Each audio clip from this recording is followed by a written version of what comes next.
If you've ever wondered whether you'll ever feel again because your head is always louder than your heart, this is for you. You live inside a mind that never sleeps, replaying conversations, drafting future scenarios, and scoring every choice. You wear your intellect like armor, analyzing until your emotions slip behind a wall of logic, and in that wall's shadow, you feel nothing. But what if that overthinking is simply a defense mechanism that you learned to survive? What if your mind's chatter isn't a curse, but a call to rediscover the language of feeling? Let's step out of your head altogether and learn how to feel again.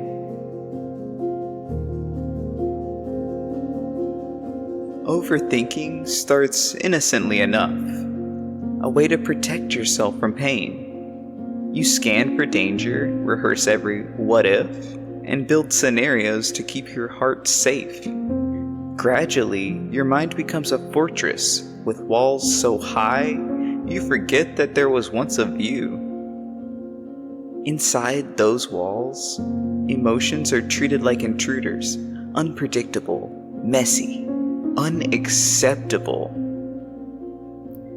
Fear, sadness, longing, they're all locked in towers labeled danger, do not release. And your intellect keeps a strict watch, cataloging every feeling and reducing it to a problem to solve, rather than an experience to inhabit.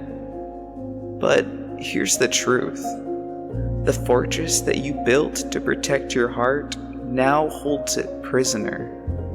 Each thought that you spin as a shield only digs the moat deeper. It's time to lower the drawbridge.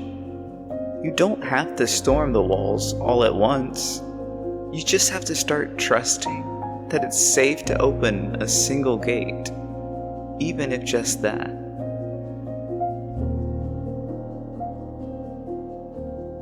Imagine the soft hush that follows a storm.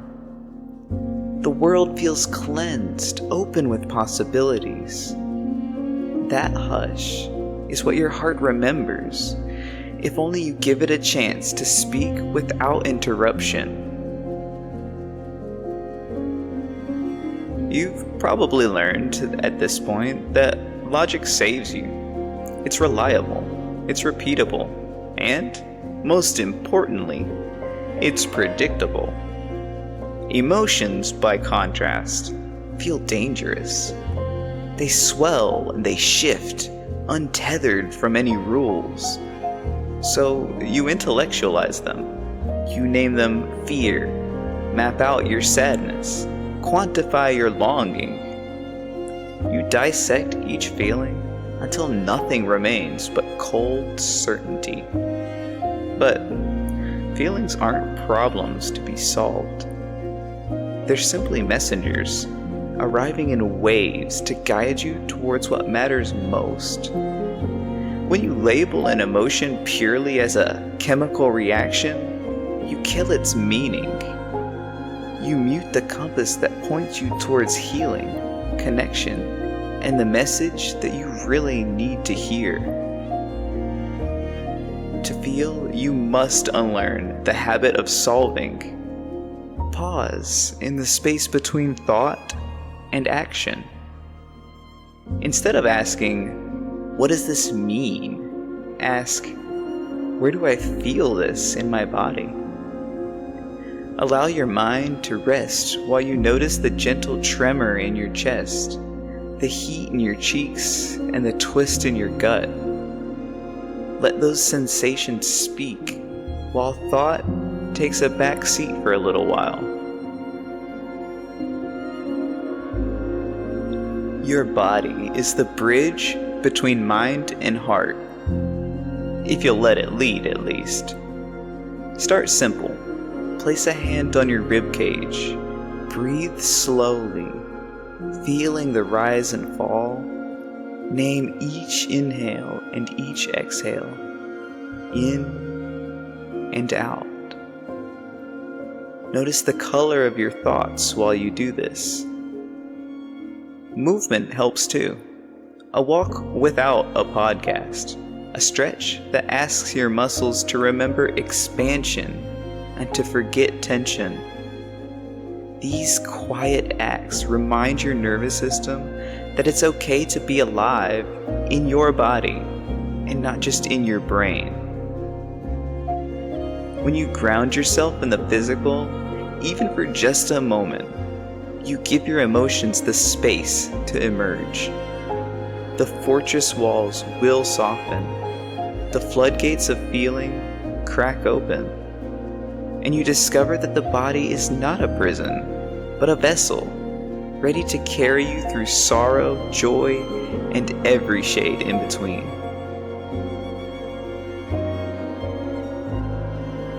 Feeling your emotions can feel like stepping into cold water. Your first breath in will make you gasp. But as you stay, the water warms around you, and you realize it's been calling your name all along. Your thoughts and feelings speak different dialects. Thought is eloquent, abstract, articulate. Emotion is primal, vivid, and fully embodied. To translate between them, you have to start mapping out physical sensations. Anxiety might feel like a fluttering wings inside your stomach. Sadness might feel like a heavy cloak draped across your shoulders. Anger might feel like heat rising behind your eyes and steam about to pour out. Give each sensation a name. Draw a quick sketch or jot a word on paper. It doesn't matter what it is. When you see the map, you begin to believe that these sensations are real, because they are, and they deserve acknowledgement.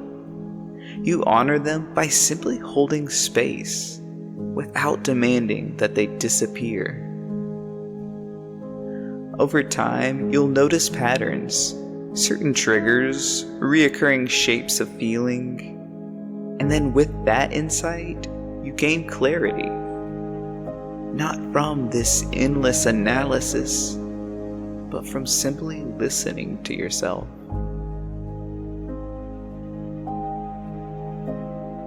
In a mind that races, big breaks feel impossible. But on the other hand, tiny pauses are impossible not to notice. A single exhale held for 2 seconds longer. A blink of awareness when you feel your next thoughts starting to form. These micro-pauses break the chain of non-stop thinking. They create cracks where emotion can seep through. In those cracks, trust grows.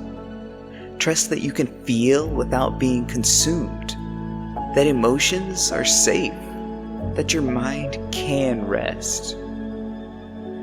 Practice by setting gentle alarms, maybe 3 times a day, just to stop and feel your feet on the floor, to inhale the weight of your chest, to let these next thoughts drift by without boarding the train that they're leaving on. These small acts are revolutionary. They teach your nervous system that being present and felt is the true way forward. Watching your emotions from the sidelines might feel safe, as if you're a spectator in your own life. But life was never meant to be viewed through locked gates. It was meant to be lived in messy, glorious technicolor. Reclaim your role as participant by choosing one feeling today. Doesn't matter, any feeling, and leaning into that. Sadness, when it arises, you can let the tears fall. Joy, when it appears, laugh out loud, unapologetically. Fear, sit with it, breathe into it and whisper again, I see you. Nothing about this is neat or orderly. There will be tears that sting, laughter that surprises you, and heartbeats that thunder in your chest. That's the gift of aliveness. That's the gift of living. Each wave of feeling that you ride transforms the fortress of your mind into a place of hospitality and no longer defense. If you're still afraid to let go, know this. Letting feelings in doesn't mean losing control. It means finding a different kind of power. The power to feel your life instead of analyzing it. The power to speak your truest voice instead of rehearsing someone else's script. The power to be a living poem and not a locked equation. Your thoughts guarded you once. They kept you safe then, that's true. Now, it's time to treat them with gratitude and say thank you, but I need a break. Quiet those voices, if only for a moment. Feel the pulse in your fingertips. Notice how it whispers, you are here. You are alive. You are enough. And when you listen, truly listen, you'll find the clarity that you've been searching for this entire time. Not in your head, but in the gentle guidance of your own heart.